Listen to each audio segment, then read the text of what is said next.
He doesn't play like a superstar. He plays like a force of nature. For years, people talked about flair when they talked about football greatness, the dribblers, the scorers, the icons. And quietly, Federico Valverde became something else entirely. A player who can outrun a midfield, destroy transitions, decide finals, and somehow still feel underrated. And now, many believe he could be the heartbeat of Uruguay national team as they chase one more deep World Cup run. But what makes this story incredible is how unlikely it once looked. Because he wasn't supposed to become one of the engines of Real Madrid. He was just a kid from Uruguay with relentless intensity and a dream far bigger than his surroundings. So how did that kid become one of football's most complete midfield weapons? And possibly the player Uruguay will lean on when the biggest stage returns? That is where this story begins. Long before he became the engine of Real Madrid, Federico Valverde grew up in a football culture where talent alone meant nothing. In Uruguay, football isn't taught as performance. It's survival. Fight for every ball. Suffer. Compete. Endure. And you can feel that in his game. Even as a kid, there was something relentless about him. Not flashy. Not theatrical. Just constant intensity. Running. Pressing. Tackling. Arriving. Playing every moment as if the match depended on it. But underneath that aggression was something else quality.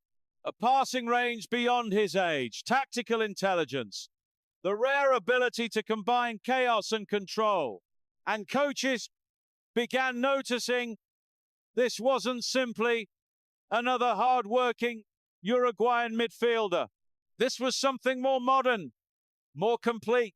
A player who could fight like Uruguay, but think at elite European level. And slowly, it became clear his path might lead much farther than Montevideo. That path led to the place where dreams become brutally tested, Real Madrid. And for many young talents, that's where stories collapse. Because arriving at Madrid is not the same as belonging there. For Federico Valverde, the beginning was far from glamorous. No instant superstardom, no immediate headlines, just adaptation, doubt, and the quiet pressure of surviving at the biggest club in the world. There were moments he looked like another promising prospect, trying to find space among giants. But beneath the surface, something was forming, because every lone spell, every hard lesson, every minute fighting for relevance was sharpening him. And slowly, the player once defined by raw energy began revealing something much more dangerous. A midfielder who could run like a machine and think like an elite tactician. That's when the first spark appeared. Not as hype, as inevitability. And then came the rise. Not loud, not sudden, relentless. At Real Madrid, Federico Valverde didn't break through by replacing stars. He forced his way beside them. And that changed everything.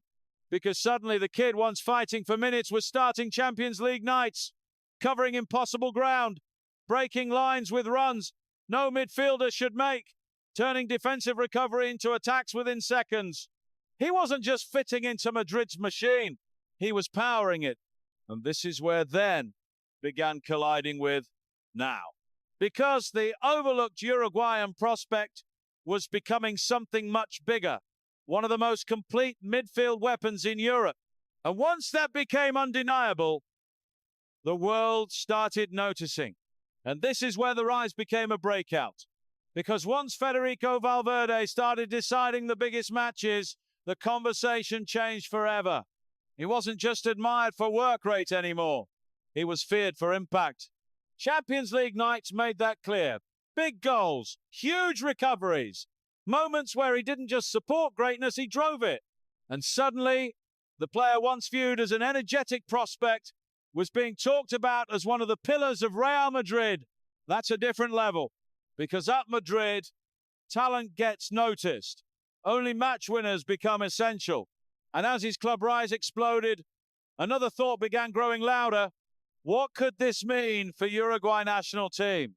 Because if he could power one of football's biggest giants, could he become the force that drives Uruguay on the World Cup stage too? And with that came pressure, because being a star at Real Madrid is one thing. Becoming the engine of Uruguay national team in a World Cup cycle is something heavier. Because Uruguay doesn't treat tournaments like opportunities, it treats them like history. And once people begin seeing you as the player who could carry the next era, expectation changes shape. The questions became sharper. Could Valverde dominate not just as a supporting force, but as the central force?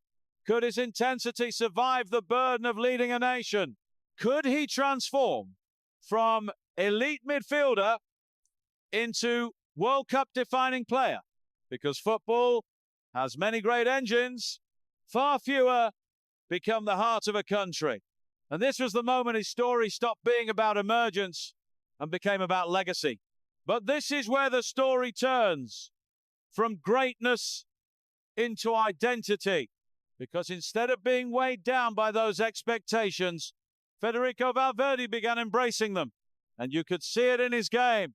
More authority, more responsibility, more moments where he wasn't just reacting to big matches.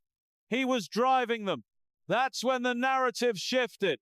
Maybe he wasn't simply part of Uruguay's next generation. Maybe he was becoming its heartbeat. A player capable of giving Uruguay national team something every great tournament side needs: relentless energy, tactical balance, and a player who can change both ends of the pitch in one run. And once a midfielder starts carrying that meaning, he stops looking like a supporting star. He starts looking like the answer. And now, the now of this story feels almost impossible compared to where it began. Because the young Uruguayan, once fighting simply to belong at Real Madrid, is now one of the players who defines how they play. Federico Valverde is no longer seen as just an elite midfielder. He's viewed as a weapon, a player who can decide games with pressing, passing, long-range strikes, recovery runs, sometimes all in the same night. And for Uruguay national team heading toward another World Cup, that changes everything, because tournament football often belongs to players who can tilt matches in ways statistics can't fully explain. And that may be where Valverde is most dangerous. Not simply controlling games, changing their gravity, which raises a far bigger question. Could he be the player who drives Uruguay deeper than anyone expects? But what may truly define Federico Valverde isn't the running, the power, or even the big moments. It's the mentality behind all of it. Because he plays with something older than tactics, something deeply Uruguayan. Defiance. There's a refusal in his game to be outrun, outworked, or outlasted. And in World Cup football, where chaos often decides history, that mentality becomes a weapon. That's why many don't just see an elite midfielder when they watch him. They see a tournament player, someone built for the violence of knockout football. Someone whose intensity may become even more valuable when matches tighten and nations start breaking under pressure. And if Uruguay is searching for the player who can embody its identity on the biggest stage, he may already be that player. From a relentless kid in Uruguay to the engine of Real Madrid and the heartbeat of Uruguay national team, Federico Valverde has already lived a true then and now transformation, unknown to indispensable, prospect to powerhouse, underrated to world class.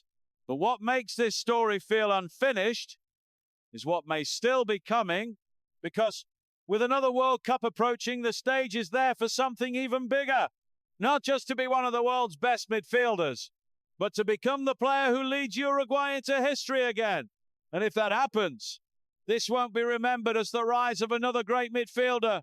It may be remembered as the moment Federico Valverde became a World Cup force.